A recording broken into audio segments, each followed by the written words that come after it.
Alright everyone, so here's something that I just kind of want to try out really quick.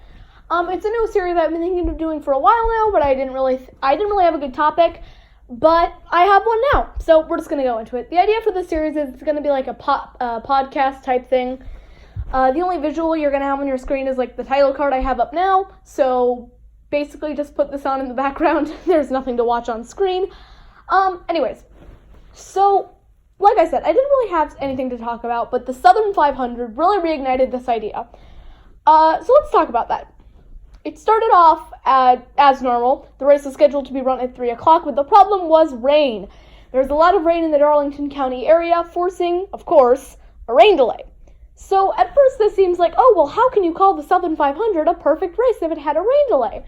It plays into it, don't worry. Yes, by the way, my claim here is that the Southern 500 this past weekend was a perfect NASCAR race. That sounds like a bit of a very lofty claim, but trust me, it might make sense once I start talking about it. So let's get right into it. I don't want to waste anyone's time.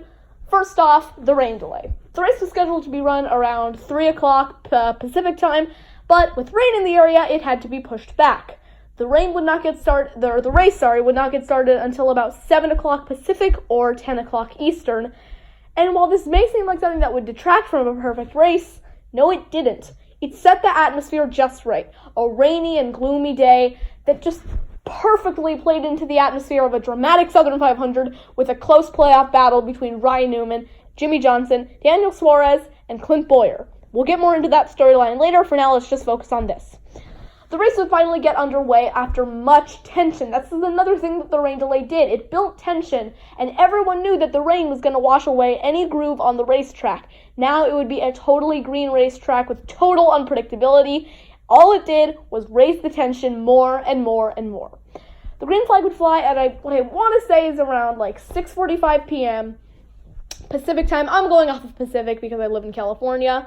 And little did we know we would be in for a brilliant race. Stage 1 was just so perfect. The race started with William Byron on pole, but Brad Keselowski quickly passed him. And in fact, I don't think William Byron actually led a lap that night. But anyways, Keselowski got the jump on Byron. He would lead early on, but it was Kurt Busch who actually charged his way up through the field and ended up taking the lead from Keselowski, and would end up dominating most of the first stage. It seemed like it was pretty clear cut and dry as to who would win stage 1, but behind, everything was so perfect. There was great battling for second position, comers and goers. Brad Keselowski, he was charging his way up through the field. He looked like a good favorite for the race. Then he just fell back. Once Kurt Busch got around him, he was falling like a rock. There was a really good battle for second place. There was a good battle all around the racetrack. But Jimmie Johnson, a man who had not won since 2017 Dover, unless you want to count the Clash, would end up taking second place from William Byron. It was a great fight from like second place on back through the entire midfield. Was just so good, and it set the mood perfectly for the rest of the night. Overall, stage 1 was chaos. Alright, stage 1 ended, Kurt Busch wins, Jimmie Johnson, crucially, finishes second, stage 2 gets underway. So, stage 2, I'd say, was much more calmed down. It was pretty straightforward. I'm going to be honest, this isn't a scripted video. This is completely just me rambling. You'll probably end up having to skip forward through a lot of this nonsense. I don't actually remember who won stage 2. Just going to be honest.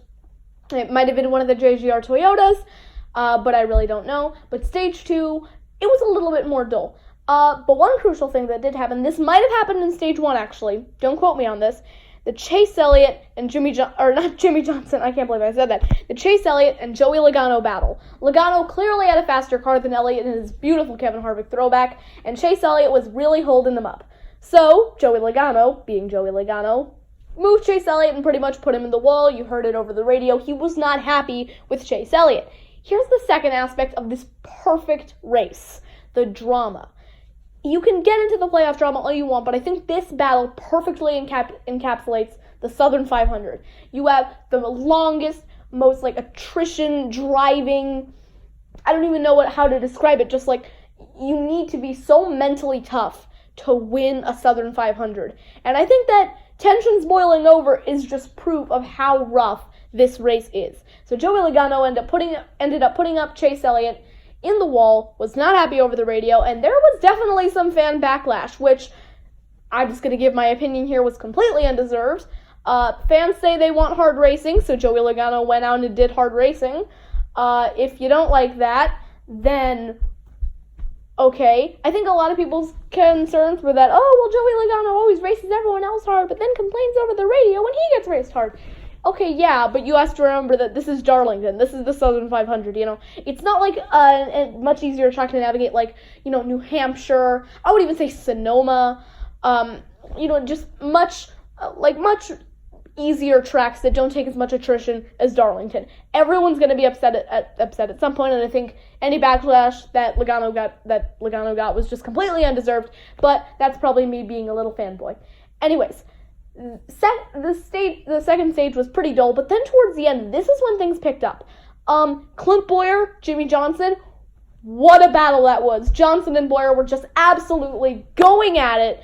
It was pretty much everywhere on the racetrack for like 2 laps straight. Bowyer would get by him. Johnson would fight back. They ended up really hurting themselves. It was a fight for second, and they ended up driving to like 5th. Hamlin went all the way around the outside. Erik Jones went all the way around the outside. Again, just a perfect battle showing tensions boiling over, playoff drama. Keep in mind that Clint Bowyer had to get all the points he could to try and get in the playoffs.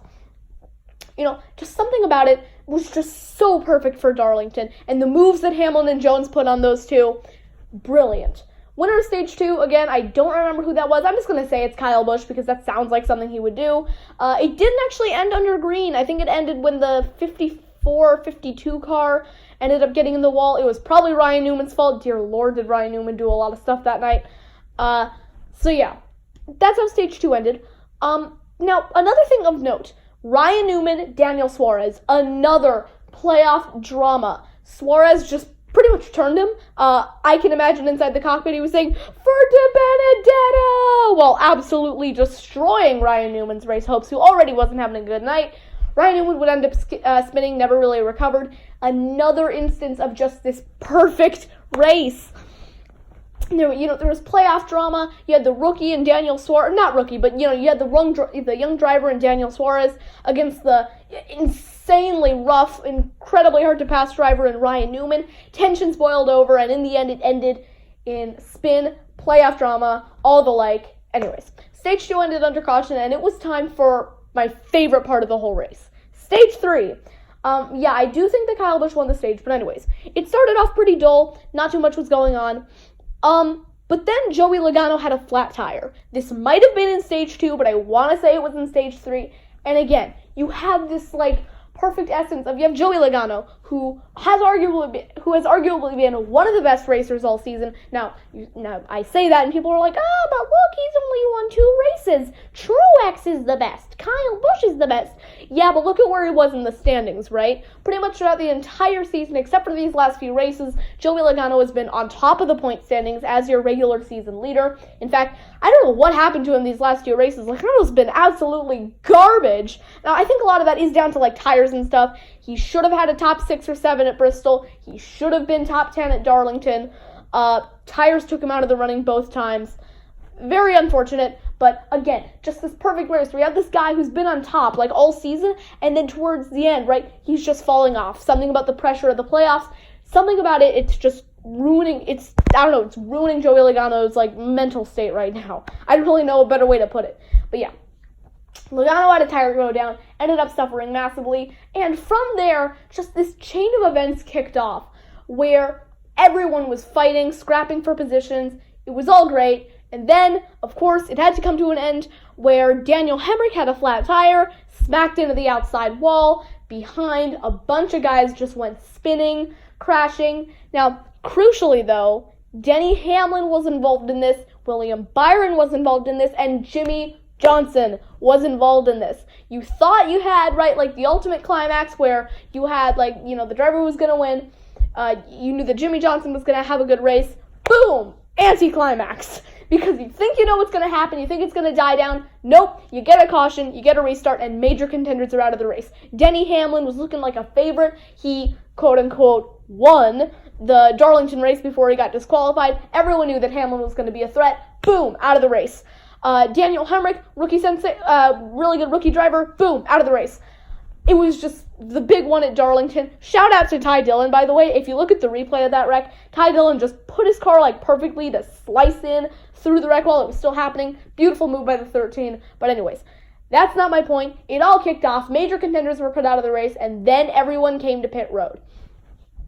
Everything was pretty much normal, and the leaders coming off were, I want to say, Kyle Busch and Erik Jones. Restart. Everything kicks off again. This is where I'd say, the final bit of like the Darlington story happens. Jones gets a great restart, gets by Kyle Busch after a bit of fighting, and Kyle Larson gets through to second, and everyone knows we're going to have a great battle. And oh my God, it was a great battle. Something about it just was so good. Jones was leading, Larson second, and they were going at it lap after lap. Larson was sending it into the corner, sliding up. Jones would cut back, side drafting down the front straightaway. And all this time, Kyle Busch is third. And I think a lot of pessimistic fans were thinking, Kyle Busch is going to run away with this race. He's going to pass the leaders, and he's going to be gone. It never happened. And this is where you start to realize that the race at Darlington was like a well-crafted story. You had, the exposition in the race intro, the early laps. You had the rising action with stage 1. You had that anti-climax where you thought that Kyle Busch was going to run away with the win, and then you had all the cautions. You thought that maybe Kurt Busch was going to want to run away with the win, and then his pit crew just messes up so badly. You have William Byron. You have all these subverted expectations. You think one thing's going to happen, and in the end, none of it happened. No one could have predicted Erik Jones winning the Southern 500, at least not anyone who looked at the stats and looked at what was going on. It was just so beautiful. Finally, you had the climax, and that's what we're getting to now. Kyle Larson and Erik Jones having a beautiful battle. The young drivers in the sport, 10 or 20, I'd say about 10 years down the line, these guys are going to be the ones to be. 10 years, calling it now, William Byron, Erik Jones, Chase Elliott, they're going to be at the top. Joey Logano might be in there too. He's really just reaching his prime, and he's doing really well. Not recently, but you get the point. 10 years, this is the future of the sport. Kyle Larson, Erik Jones, even Matthew Benedetto, he was able to get his way up to 8th. This is going to be the future of the sport. Anyways, I digress. Climax happens. Erik Jones is leading, Kyle Busch is second, and everyone thinks this is where Kyle Busch is going to win. He's going to blow by Erik Jones, he's going to win, and it never happened.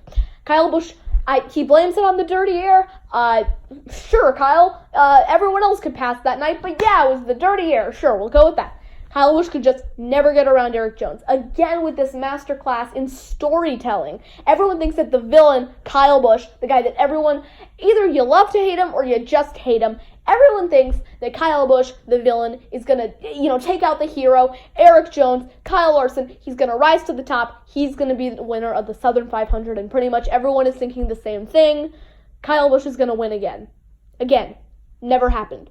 Jones held him off. He kept running his line. He made no mistakes. If you watch Erik Jones on those last few laps, the one mistake he made is he brushed the wall, and even then he was able to keep it going. Didn't lose a lot of time to Busch. And then you get, I think it was 3 laps to go. Jones is driving away with the win, and everyone thinks, but, Kyle's got 2 more laps.